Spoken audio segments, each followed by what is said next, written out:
Happy Thursday. It's Pastor Karen with a Thoughtful Thursday. I hope you're staying cool in this really crazy hot weather. I did not cut my hair, just have it in a silly ponytail because it's so hot. Can't stand it on my neck, so you get it's really hot outside hairdo today. But I'm glad to be with you again this week, and we're continuing our conversation about spiritual pathways and what are different ways that we connect with God. We likely have some pathways that we use regularly when we want to connect with God, things that are really natural for us. Maybe that's creation, or maybe that's taking a walk in the park, or maybe that's sitting with your Bible. We've been talking about a bunch of pathways leading up to today, but today's pathway is an interesting one, and maybe one that I wonder if we've even really thought about it as a pathway to God and a way to connect to God, and it's the activist pathway. So people who use the activist pathway to connect to God or feel closest to God when they are doing exactly that, being an activist, right? Standing up for what's unjust, standing up for what's wrong, working diligently to make something right and just. And I thought about that this week, and I thought, this is not a pathway that typically I find myself on. I'm not a person who necessarily goes out and, marches for some reason, or, carries a sign or does that. And so I started to wonder, maybe this is the pathway that I need to try new this summer. And how do I connect to God through this activist pathway, this idea of bringing justice to people, bringing, working towards equity, looking at the downtrodden. And the more I thought about that, the more I thought about, oh my gosh, that's exactly what Jesus has asked us to do, and exactly what Jesus modeled for us while he was here on earth. Even back in the Old Testament, we read in Micah, what does God require of us is the question. What does God require of us but to seek justice, to love kindness, and to walk humbly with God?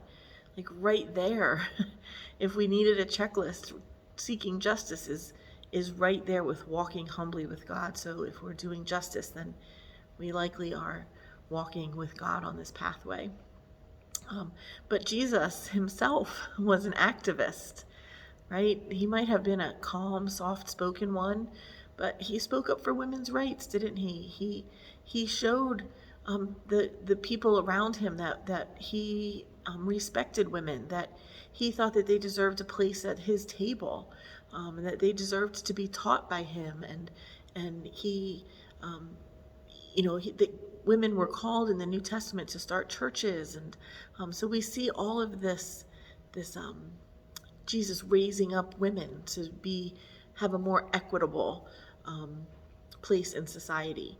We see Jesus eating with the poor. We see Jesus eating with those people who no one else will eat with or talk to.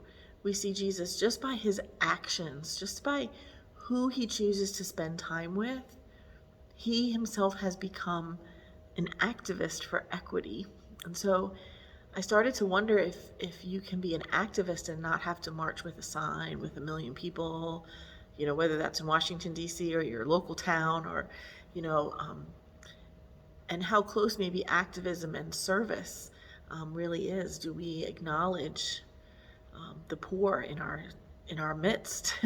Do we acknowledge the oppressed in our midst? Do we do our work to study white privilege and white power? Do we do our work to understand what systemic racism looks like, and what is it that personally we're responsible for changing that in our society, and what kind of how can we partner with other people in our community to make changes to this? This is hard work. And so maybe this pathway feels a little bit scary, but wow, if I felt like I was even doing a little bit by what Jesus was doing, if I was just standing up for somebody, if I was raising them up, if I was showing the people around me that I'm doing my work towards understanding my privilege and where injustice lies right in my own community. If I just start to talk about that, that might be my activist pathway. So I'm going to tell you that in the last 5 weeks that we've been talking about this is the pathway that personally challenges me the most. And it's made me this week really think about, if I had to take a picture, like we're asking you to do, if I had to describe something that I did differently this summer that might have put me on this activist pathway to connect to God, this is going to be the most intentional pathway for me. So maybe next week I can give you a little bit more idea about what maybe I think I might do, but this is a place I've been struggling in my personal life for quite some time. And so this is a place where if you're not feeling like you're an activist or that marcher, I can tell you that you're not alone, because you have me, and I would imagine that a lot of us might be thinking the same thing. So maybe this is the pathway that you choose to try something new this summer. And if you do, like I've said every week, if you could just snap a picture or write a little blurb and send it to limascoops@gmail.com. limascoops@gmail.com. At the end of the summer, we're going to compile all of our adventures and all of our self-challenges and all of the places where we were vulnerable and tried something new, and see how much of a difference we made, not only for our community, but also for us. And that these pathways, as we continue to talk about them, are ways for us to connect to God. And the more we're connected to God, the easier and the more consistent we are in keeping the faith, which is, of course, what we all just want to do. Keep the faith, because out of the faith comes the power of God. And so I hope you too want that in my life. So the activist pathway. Think about it this week, pray about it, talk to your friends and your colleagues and your coworkers about it, and maybe get some ideas about how you could be on this pathway and feel closer to God as you work towards injustice and as you follow the role model that Jesus was for us. I hope you have a great week.